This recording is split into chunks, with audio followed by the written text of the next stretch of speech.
Corona महामारी से संबंधित समीक्षा बैठक ली थी। इसमें निरंतर सुधार हो रहा है। पूरे देश के अंदर इस महामारी के खिलाफ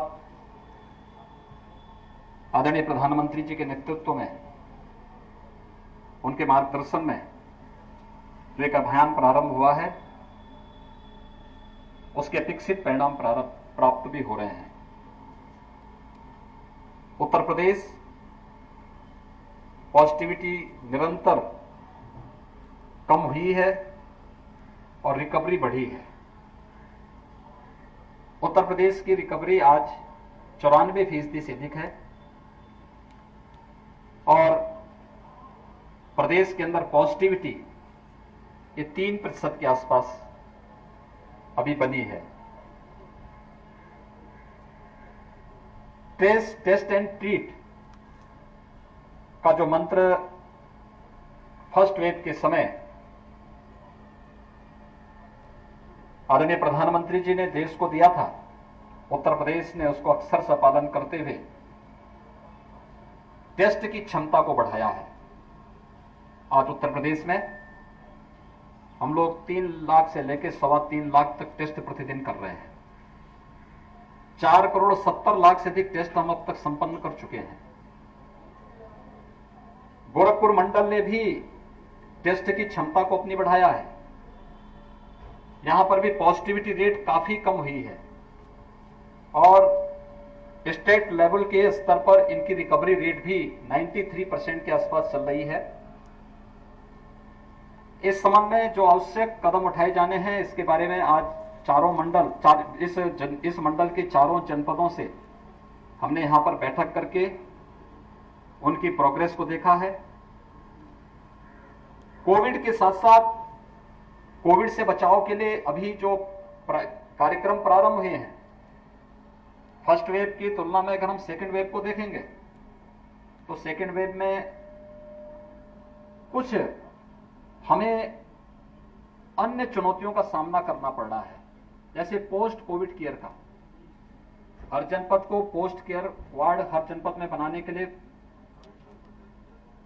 हर जनपद में पहले से तैयारी चल रही है और बहुत सारे जनपदों ने अपने यहां पोस्ट कोविड केयर के रूप में जो भी ऐसे पेशेंट हैं जिन्हें कोरोना हुआ था, उनकी रिपोर्ट नेगेटिव आ गई है लेकिन उन्हें अभी भी कोई समस्या है, तो उनका सफलतापूर्वक उपचार की कार्रवाई उन जनपदों में प्रारंभ भी हुई है। ये प्रक्रिया निरंतर चल रही है। हम वर्तमान में सेकेंड फेज का सफलतापूर्वक मुकाबला करते हुए थर्ड वेव के बारे में भी जो एक आशंका व्यक्त की गई है, उसकी तैयारी युद्ध स्तर पर राज्य सरकार ने प्रारंभ किया है।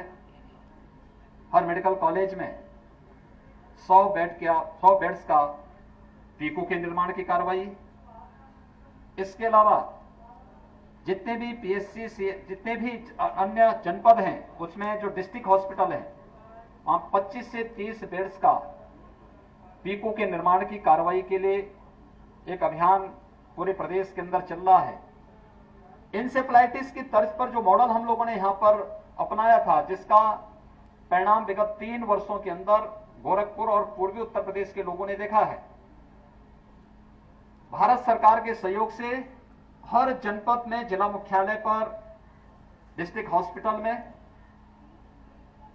और 2-2, 3-3 सीएचसीज में मिनी पीको के निर्माण के साथ साथ इंसेफ्लाइटिस ट्रीटमेंट के सेंटर बनाए गए।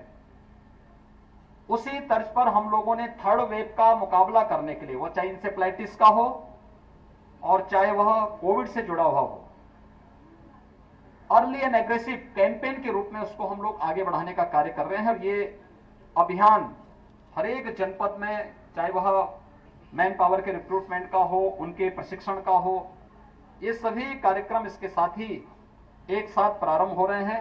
स्वच्छता, सैनिटाइजेशन और फॉगिंग की कार्रवाई हो, शुद्ध पेयजल की व्यवस्था हो, स्वच्छ भारत मिशन के अंतर्गत बने हुए शौचालयों को वहां पर लाभार्थियों के द्वारा निरंतर उपयोग करने और स्वच्छता पर विशेष ध्यान देने का कार्यक्रम हो। ये सभी अभियान हैं जो इंसेफ्लाइटिस के इस क्षेत्र में मृत्यु दर को न्यूनतम स्तर पर लाने में, जिसके कारण हमें सफलता प्राप्त हुई। हम कोरोना के थर्ड वेव के लिए भी इन दोनों को एक साथ लेकर के चल रहे हैं और पूरे प्रदेश के अंदर युद्ध स्तर पर इस कार्यक्रम को आगे बढ़ाया जा रहा है। राज्य सरकार ने यह भी निर्णय लिया है कि 1 जून से हम लोग 18 से 44 वर्ष की उम्र के प्रत्येक व्यक्ति को वैक्सीनेशन का कार्यक्रम प्रत्येक जनपद में प्रारंभ करेंगे। उसमें भी हमने कुछ प्राथमिकताएं तय की हैं।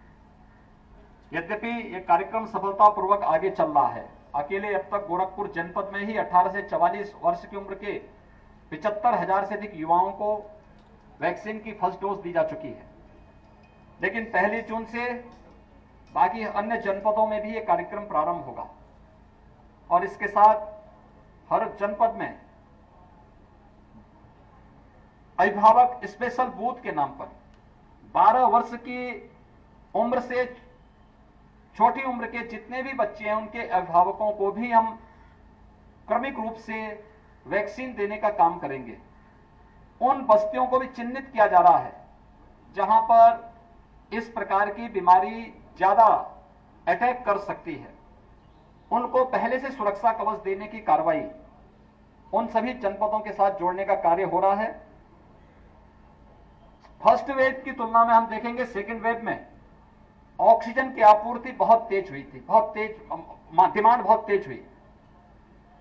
पहली बार आपने देखा होगा ऑक्सीजन एक्सप्रेस चली, एयरफोर्स के विमानों के माध्यम से ऑक्सीजन के टैंकर भेजे गए। हर जनपद आने वाले समय में ऑक्सीजन के क्षेत्र में आत्मनिर्भर हो सके, इस दृष्टि से एक राज्य सरकार ने अभियान प्रारंभ किया है और इस जनपद में भी अगर हम देखेंगे तो काफी इनसे यहां पर हम लोग 25 इस मंडल में ऑक्सीजन प्लांट लगाने की कार्रवाई प्रारंभ किए हैं, जिससे आने वाले समय में हर जनपद ऑक्सीजन के क्षेत्र में आत्मनिर्भर हो सके और किसी भी हॉस्पिटल को किसी भी विपत्ति के समय ऑक्सीजन के लिए किसी पर डिपेंड न रहना पड़े। इस कार्रवाई को युद्ध स्तर पर लिया गया है और हमने हर जनपद से कहा है कि एक नोडल अधिकारी इसके लिए तैनात करें। जो नोडल अधिकारी ऑक्सीजन प्लांट के सिविल वर्क के साथ साथ ऑक्सीजन प्लांट को समय सीमा के अंदर स्थापित करने की एक कार्रवाई को आगे बढ़ा सकें। एक बेहतर समन्वय के माध्यम से इस कार्यक्रम को हम आगे बढ़ाएंगे। न केवल हम लोग कोरोना की सेकेंड वेव का सफलतापूर्वक मुकाबला करते हुए इसको पूरी तरह समाप्त करेंगे, बल्कि थर्ड वेव के लिए भी हम लोग अभी से अपनी तैयारी के माध्यम से हर एक व्यक्ति के, हर एक बच्चे के जीवन को बचाने का कार्य करेंगे। इंसेफ्लाइटिस के लिए भी अभी से हमारी तैयारी प्रारंभ हो चुकी है। यद्यपि वैक्सीनेशन का कार्यक्रम, जेई वैक्सीनेशन का कार्यक्रम हमारा पूर्व में ही संपन्न हो चुका है। लगभग 92% लोगों को हमने वैक्सीन इससे पहले ही जेई वैक्सीन हम उपलब्ध करा चुके हैं। लेकिन आने वाले समय में जो भी अन्य हमारे अभियान चलने हैं, वे सभी अभियान पूरी मजबूती के साथ आगे बढ़ेंगे। मुझे यही आप सबसे कहना था। बहुत बहुत धन्यवाद जी।